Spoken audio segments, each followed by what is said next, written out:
Olá, tudo bem? Graça e paz. Eu sou o seu irmão Fabrício Barreto Gonçalves. Eu queria resumir um pouco o que me perguntaram na página Você Pergunta e a Bíblia Responde do Facebook e no YouTube e no Twitter, Zé Manteiga, e Telegram, Rabino Barreto.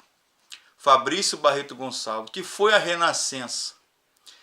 Bom, foge um pouquinho do assunto teológico e bíblico, mas na área da história, né, e da filosofia. A Renascença foi um período efervescente que começou na tardia Idade Média, no medievalismo, em todas as áreas do saber humano, todas as áreas e facetas humanas, na área jurídica, na área da economia, na área da filosofia, na área das ciências, na área da história, na área da antropologia e na área da teologia e da religião, que foi o conflito entre fé e razão, que começou entre ciência, religião, fé e razão, que começou no tempo do feudalismo, na Idade Medieval, começou com os pais da igreja até o 8º século. Aí, do 9º século até o século 14, 13 ou 14, começou a chamada pré-reforma protestante, que eclodiu no século 15 e 16.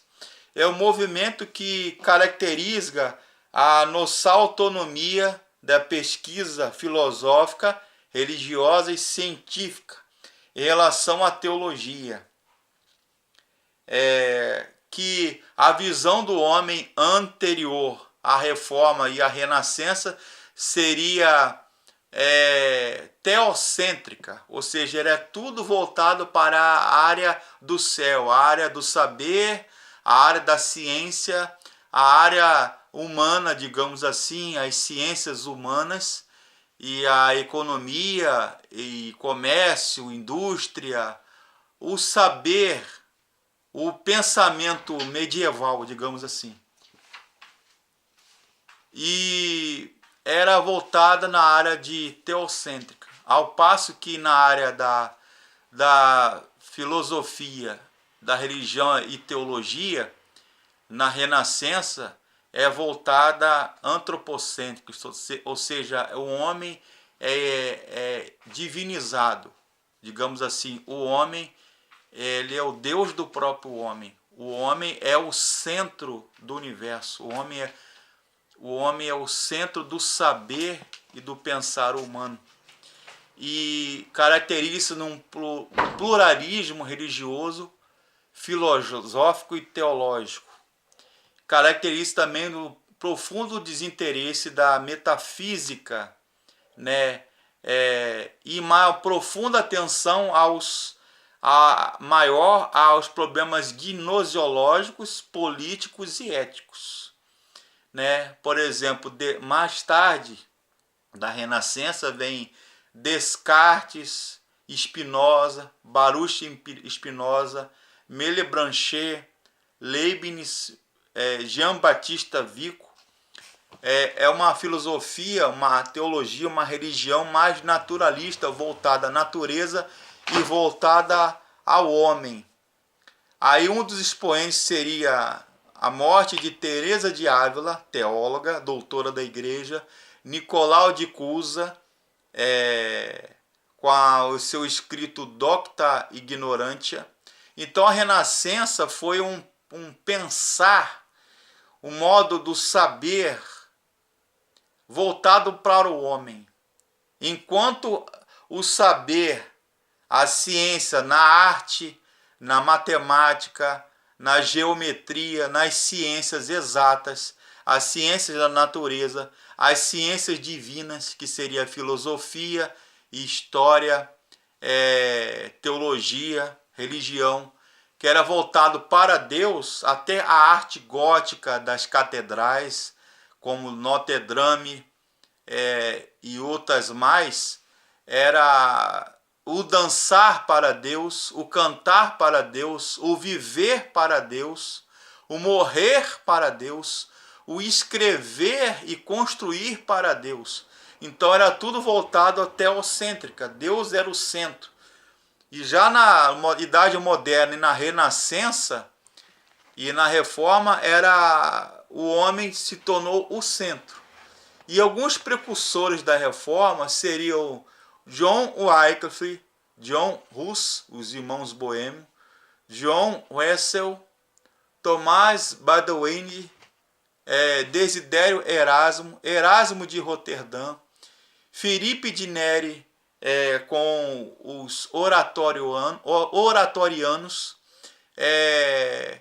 Inácio de Loyola, isso já é na pré-reforma, ok? Do século XVI, final do século XVI, início do século XVII, com os chamados jesuítas, a Companhia ou Sociedade de Jesus.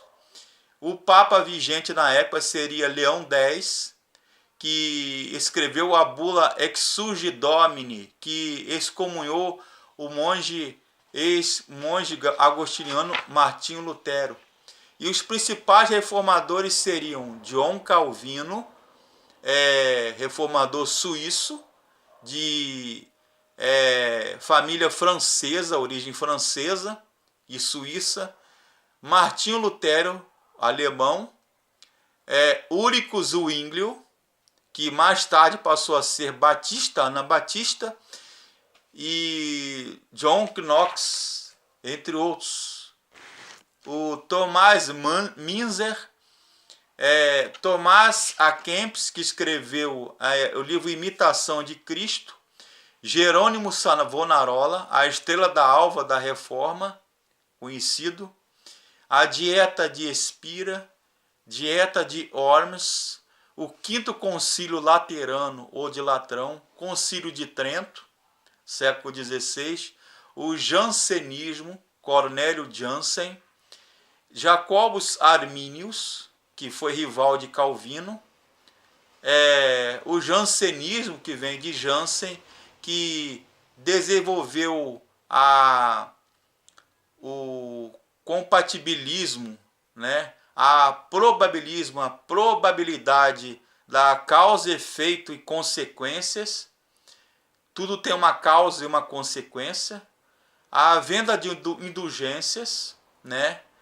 A figura dos mecenas, que eram empresários, que eram comerciantes ricos, que patrocinavam as grandes navegações e explorações marítimas, que foi o continente africano com o continente asiático, mais tarde, no século XVII, exploração de missões, catequese jesuítica, o próprio Brasil, as Américas, Colombo, Américo Vespúcio, entre outros, que através dos reinos absolutistas da Espanha, da França, Inglaterra, Espanha, Portugal, o mercantilismo, Erasmo de Roterdã, com o seu livro Elogio da Loucura, que satirizou a religião e a política da sua época, do século XVI, que influenciou muito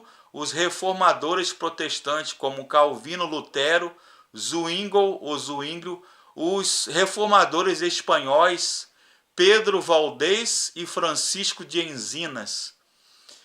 E o Papa Juliano della Rovere, ou Júlio II, da época do descobrimento do Brasil, que patrocinou, né, e na época dos jesuítas também, a Sociedade de Jesus, a contra-reforma, digamos assim, as ordens mendicantes da Igreja Católica. Então, resumindo, a Idade Média, no final da Idade Média tardia, início da Idade Moderna do século XVI, deu início ao que se chama Renascença, que foi um renascimento, uma florescência ou efervescência, digamos assim, de cultural, científica, política, religiosa, filosófica e teológica da sociedade, do saber e o modo de pensar do homem medieval para a idade moderna. Na arte, na filosofia, na teologia, que foi influenciado por cultura da Grécia e de Roma, greco-romana, que ressuscitou conceitos e doutrinas filosóficas da doutrina clássica grega e romana. Foi fortemente influenciado na arte, na filosofia, na ética, na moral, no direito, na estética, nas ciências, como a medicina, a área do direito, da jurisprudência, na área da religião e da política também, nos direitos chamados direitos humanos, da jurisprudência, de um modo de pensar, e também a área absolutista da monarquia foi fortemente influenciada pela Renascença, tá ok? E o modo de interpretar a Bíblia também, com a invenção da imprensa por Gutenberg, a Bíblia, o modo de interpretar o texto bíblico à luz dos novos saberes da Renascença, novas culturas do helenismo, do classicismo, da Grécia e de Roma antiga, e também isso foi na área da hermenêutica jurídica, na área de interpretação teológica e hermenêutica da Bíblia, fortemente influenciada as pregações, as mensagens, as homilias dos grandes padres, dos grandes pregadores e juristas, digamos assim. Então foi um momento de efervescência em todos os níveis e saberes e o pensar do homem moderno, ok?